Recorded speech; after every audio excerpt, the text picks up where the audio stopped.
Farzandingiz yurmayaptimi va boshini ushlay olmayaptimi? Ko'p ota-onalar buni kech rivojlanish deb o'ylaydi. Lekin bu bolalar miya falaji bo'lishi mumkin.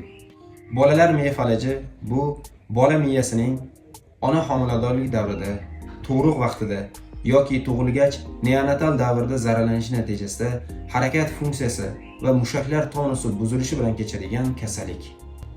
Bolalar miya falajining asosiy klinik shakllari. Spastik forma eng ko'p tarqalgani. Qo'l-oyoqlarda mushaklar haddan tashqari qattiq harakatda cheklanish. Diskinetik forma mushaklar tonusi o'zgaruvchan, harakatlar ixtiyorsiz, noaniq va qaltirash bilan kechadi. Ataksik forma muvozanat ushlashda qiyinchilik va yurishda chayqalish. Aralash forma bir necha shakl aralashgan holatda. Masalan, spastik bilan diskinetik forma. Har bir forma o'ziga xos harakat buzilishlari bilan ajralib turadi. Shuning uchun alohida yondashuv va davolashni talab qiladi. Erta tashxis, to'g'ri davolash, fizioterapiya va harakatni tiklovchi muolajalar natijasida bolaning hayot sifati sezilarli darajada yaxshilanadi. Vaqtni boy bermang.